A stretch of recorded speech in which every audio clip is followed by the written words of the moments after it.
سمجھدار، عقل سوجھ بوجھ رکھنے والے، صالح سوچ رکھنے والے ہی نصیحت حاصل کرتے ہیں۔ تو راسخین فی العلم کا اللہ نے خاص ذکر فرمایا۔ اللہ نے خود کہا کہ وہ لوگ جو میری کتاب کا گہرا علم رکھنے والے ہیں، ان کا کام یہ ہے کہ وہ سب پر ایمان رکھتے ہیں، سب پر ایمان رکھتے، ان کے دلوں میں کجی نہیں ہے، بلکہ وہ قرآن کریم کی محکم پر بھی متشابہ پر بھی یقین رکھتے، اس کے اندر کوئی دوسرا معنی نہیں نکالنا چاہتے، امت کو مس گائیڈ کرنا، فتنے میں ڈالنا نہیں چاہتے۔ یہ اللہ تعالیٰ نے خود بیان فرمایا۔ دوسری آیت میں اللہ نے فرمایا وَلَٰكِن كُونُوا رَبَّانِيِّينَ، ربانی علماء بنو۔ کون بنو؟ ربانی بنو۔ ربانی کون ہوتے ہیں؟ ربانی کی 3 صفتیں آپ یاد رکھیں۔ علماء ربانی کون ہوتے ہیں؟ نمبر 1 جن کے پاس علم ہو، جو بات ہو چکی ہے آپ کے سامنے، ان کے پاس قرآن کریم کا اور سنت کا گہرا علم ہو۔ نمبر 2 وہ اس پر خود عمل کرنے والے ہوں۔ بد عمل علماء نہیں، ایسے بھی لوگ ہیں دنیا کے اندر جو علم والے ہیں لیکن عمل نہیں ہے۔ اللہ تعالیٰ ہم سب کو معاف فرمائے، آمین رب العالمین۔ تو علم کے ساتھ عمل کی ضرورت ہے۔ تیسری چیز، وہ اسی سچے علم کو بغیر کسی ملاوٹ کے جیسے وہ آیا ہے اسے من وعن امت تک پہنچانے والے ہوں۔ 3 خوبیاں اگر پائی جائیں گی تو ایسے علماء کو ربانی علماء کہا جائے گا۔ تو علماء ربانیین اور علماء راسخین، یہ 2 صفتیں قرآن کریم نے خود بیان فرمائی ہیں۔ یہی علماء حق ہیں، یہی علماء کتاب ہیں، یہی علماء سنت ہیں۔ انہی کی صفات کے بارے میں ہم لوگ بات کر رہے ہیں۔ تو پہلی بات کیا ہو گئی کہ وہ قرآن کریم کے سچے علماء ہیں، قرآن کریم کے سچے علماء ہیں۔ اور قرآن کریم کے سچے علماء کا مطلب یہ ہوتا ہے کہ قرآن کریم کی فہم کے لیے وہ کوئی ادھر ادھر کا سورس نہیں دیکھتے، اس کے سمجھنے کے لیے سب سے پہلے قرآن کریم کو دیکھتے ہیں، اس کے بعد دوسرے نمبر پر نبی علیہ السلام کی سنت کو دیکھتے ہیں، اس کے بعد نبی کریم صلی اللہ علیہ وسلم کے صحابہ کرام کے اقوال و آثار کو دیکھتے ہیں کہ آخر صحابہ کو اللہ کے نبی نے کیا معنی بتلایا ہے قرآن کریم کا۔ یہ میرے بھائیوں ان کی صفت ہے، ان کی خوبی ہے۔ تو قرآن کریم کو سمجھنے کے لیے قرآن کریم کو سمجھنے کے لیے نبی کی سنت اور صحابہ کرام کے آثار، اسی کو جمع کر دے تو قرآن کریم کے علماء، سنت کے علماء اور اقوال صحابہ، آثار صحابہ کے علماء۔ تو پہلے نمبر پر ان کی صفت کیا ہے کہ ان کا علم کہاں رہتا ہے، ان کا علم اسی محور پر گردش کرتا ہے۔ قرآن میں کیا اترا ہے، نبی نے کیا تشریح فرمائی ہے، امت کے صحابہ نے سب سے پہلا بیچ ہے امت کا، اس بیچ کو قرآن کریم نے اس بیچ نے قرآن کریم کو کیسے سمجھا ہے، سنت کو کیسے سمجھا ہے، ان کا علم اس نقطے پر مرکوز ہوا کرتا ہے۔ نمبر 1 دوسری خوبی کیا ہے؟ دوسری علامت ان کی یہ ہے میرے بھائیوں کہ وہ نہج رسول صلی اللہ علیہ وسلم پر چلتے۔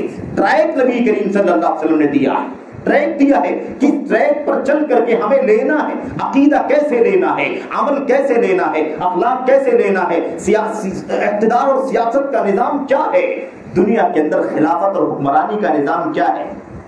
میرے بھائیوں یہ تو بہت موٹی بات کا تذکرہ میں کر رہا ہوں میں، چند باتوں کا، ورنہ جتنی دین اسلام کے جتنے گوشے ہیں ان تمام گوشوں کو ایک مسلمان کیسے لے، کیسے سمجھے، کہاں سے حاصل کرے، اس کا راستہ کیا ہے میری بھائیوں، کس راستے سے حاصل کرے۔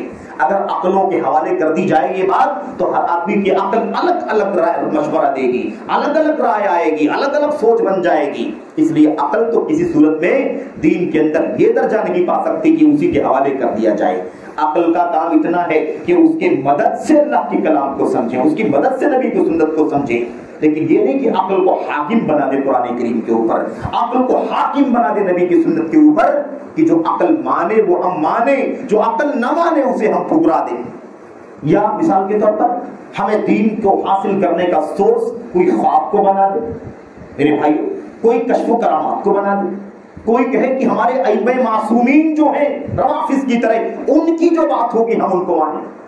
میرے بھائی میرے بزرگوں، اس طرح سے کوئی بھی راستہ یاد رکھنے کی دین کا سورس نہیں ہو سکتا۔ جو راستہ اللہ کے نبی صلی اللہ علیہ وسلم کو اللہ تبارک و تعالی نے فرمایا ہے، اللہ فرماتا ہے لِكُلٍّ جَعَلْنَا مِنْكُمْ شِرْعَةً وَمِنْهَاجًا، ہم نے تم میں سے ہر ایک کے لیے شریعت بنائی ہے، حلال کیا ہے، حرام کیا ہے، نماز کا طریقہ، روزے کا طریقہ، نکاح کا طریقہ، طلاق کا طریقہ، یہ شریعت ہے، اور منہاج بنایا ہے، ایک راستہ بنایا ہے جس راستے سے شریعت لی جائے گی۔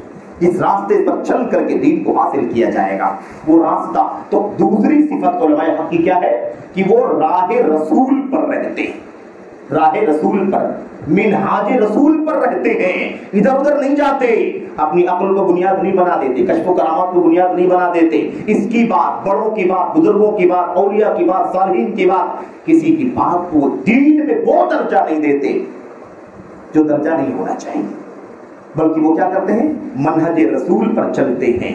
اللہ کے نبی نے کون سے راستے سے دین پہنچایا, وہ راستہ صحابہ نے کیا کیسے حاصل کیا, اسی راستے سے.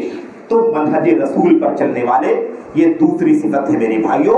اور اس حوالے سے بہت ساری باتیں ہیں. اللہ کے نبی صلی اللہ علیہ وسلم کی حدیث تو ہم جانتے ہیں, جس میں اللہ کے نبی نے فرمایا تھا علیکم بسنتی وسنت الخلفاء الراشدین المہدیین من بعدی. اس کے اندر یہ دونوں الفاظ یاد رکھنے کے ہیں. ہم بار بار حدیث کو پڑھتے ہیں اور بار بار پڑھتے تو اہمیت کم ہوتی چلی جاتی. اہمیت کم نہیں ہونی چاہیے, اس کی باریکی دل کے اندر اترنی چاہیے. یہ جو دو لفظ ہے الخلفاء کے بعد الراشدین المہدیین, کس لیے ہے یہ دونوں الفاظ؟ ایسے ہی ہے زبردستی, کوئی مقصد نہیں اس کا.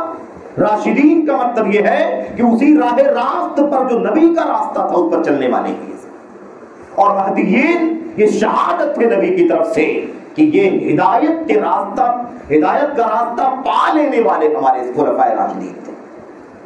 یاد رکھیں میرے بھائیوں, یاد رکھیں, ایاک نعبد و ایاک نستعین, اہدنا الصراط المستقیم جب ہم کہتے ہیں نا اہدنا الصراط المستقیم, اس کی تفسیر اٹھا کر کے اگر آپ دیکھیں حیران ہو جائیں گے. صحابہ کرام, تابعین نے آپس میں گفتگو کی, صحابہ کرام سے اس آیت کریمہ کی تفسیر پوچھا, صراط مستقیم سے کیا مراد ہے.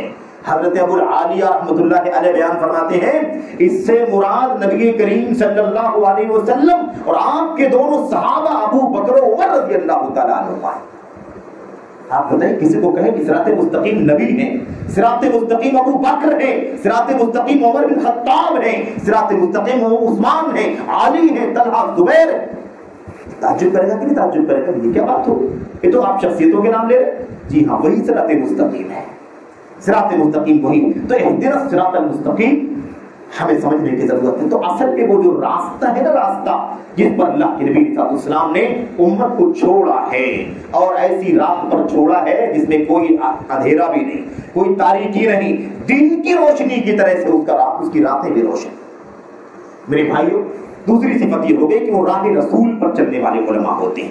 اب علماء جو ہیں تو دنیا میں امت کے اندر ہر دور میں, ایسا آپ نہ سمجھے کہ کوئی اس دور کی بات چل رہی ہے یا آج کل کی بات چل رہی ہے, بعد کے سارے ادوار خلفائے راشدین اور تابعین, تبع تابعین کے بعد سے لے کر کے جو علماء آج تک ہیں اور جو آگے بھی آئیں گے, اس دنیا کے اندر ان علماء کو سب سے بنیادی بات ہی سمجھنی ہے, اور ہم سب کو اس بات کو بہت اچھی طرح سے دل و دماغ میں بٹھانا ہے, اتارنا ہے میرے بھائیوں, کہ اصل علم قرآن ہے, اصل علم نبی کی سنت ہے, اصل علم نبی کے صحابہ کا طریقہ ہے, اور اسی کو تابعین نے سیکھا, ان سے تبع تابعین نے سیکھا. ان کی تو شہادت ہے, اور اب قیامت تک آنے والوں میں جو بھی اس راستے پر چلیں گے سب کے سب ترتیب وار انشاءاللہ تبارک و تعالی فضیلت کی بھی مستحق ہوں گے. تو یہ بات اچھی طرح سے ذہن میں رہے کہ امت کے اندر انحراف آئے گا. یہ پیشین گوئی نبی نے کی تھی کہ نہیں کی تھی؟ میرے بعد جو لوگ زندہ رہیں گے دنیا میں اختلافات دیکھیں گے, بہت زیادہ اختلاف دیکھیں گے. اس لیے مسئلہ سمجھا دیا گیا تھا کہ ان اختلافات کے ماحول میں آپ کو کیا کرنا ہے. میرے بھائیوں, میرے بزرگوں, اچھا آئیے بات لمبی نہ ہو. تیسری خوبی کیا ہے امت کے علماء کی؟ تیسری خوبی یہ ہے علماء حق کی کہ وہ ان کے دلوں میں اللہ کا خوف ہوتا ہے, اللہ کی خشیت ہوتی ہے, وہ اللہ سے صحیح معنوں میں ڈرنے والے ہوتے ہیں. اسی لیے کسی نے پوچھا کہ علم کسے کہتے ہیں, حضرت امام احمد بن حنبل رحمۃ اللہ علیہ سے, مل علم, علم کیا ہے؟ انہوں نے فرمایا العلم خشیت اللہ تعالی, علم تو اللہ تبارک و تعالی کی خشیت کا نام ہے. کتنا عظیم جواب ہے, کتنا باریک جواب ہے. علم اللہ کی خشیت کا نام ہے. معنی کیا ہے؟ معنی یہ ہے کہ سچا علم قرآن کا سنت کا اگر آیا انسان کے پاس تو یقیناً وہ علم اس کو اللہ سے ڈرنے کے راستے پر لگا دے گا. پھر وہ عقیدے میں ادھر ادھر نہیں جائے گا, منہج میں ادھر ادھر نہیں جائے گا, اعمال میں ادھر ادھر نہیں جائے گا, اخلاق میں ادھر ادھر نہیں جائے گا. وہ قدم قدم پر اللہ تبارک و تعالیٰ سے ڈرے گا. اس لیے اسے پتا ہے کہ یہ حلال ہے, یہی کرنا ہے, اسے پتا ہے کہ حرام ہے, یہ نہیں کرنا ہے. عقیدہ ہو، منہج ہو، عبادات ہو، اعمال ہو، سلوک ہو، اخلاق ہو، کردار ہو، سیاست، کوئی بھی چیز ہو دنیا کے کسی بھی ماحول میں، وہ یہ سمجھے گا میرے بھائیوں کہ مجھے اس بات کی پابندی ہے کہ مجھے علم ہے تو مجھے اللہ تبارک و تعالیٰ سے ڈرنا ہے۔ اسی لیے عالم کو اللہ سے ڈرنا چاہیے۔ عام طور پر میرے بھائیوں اس حوالے سے یہ نقطہ ہم نہیں سمجھ پاتے کہ علم اللہ کا خوف کیسے ہو سکتا ہے۔ علم اللہ کا خوف ایسے ہی کہ علم اللہ کے خوف کی راہ پر ایک آدمی جاہل ہے، اسے جنت نہیں معلوم، جہنم نہیں معلوم، اللہ کا مقام نہیں معلوم، نبی کا مقام نہیں معلوم، وہ نہ ڈرے تو بات سمجھ میں آتی۔ لیکن علم والا نہ ڈرے، کتنی حیرت کی بات ہے کہ علم والا نہ ڈرے، خطرناک مسئلہ ہے میرے بھائیوں۔ تو انما یخشی اللہ من عبادہ العلماء، یقیناً در حقیقت اللہ تبارک و تعالیٰ سے ڈرنے والے سچ مچ اس کے علماء بندے ہوا کرتے ہیں۔ اس کے بندوں میں سے کون ڈرتے ہیں؟ علماء، علم والے۔ یہ سچے علماء کی تیسری صفت ہے کہ ان کے دلوں میں اللہ کا خوف ہوتا ہے، ڈر ہوتا ہے۔ نمبر 4، چوتھی خوبی یہ ہوتی ہے کہ علماء حق کے پاس سچا صبر اور سچا یقین ہوا کرتا ہے۔ میرے بھائیو سچا صبر اور سچا یقین کیا مطلب ہے اس کا؟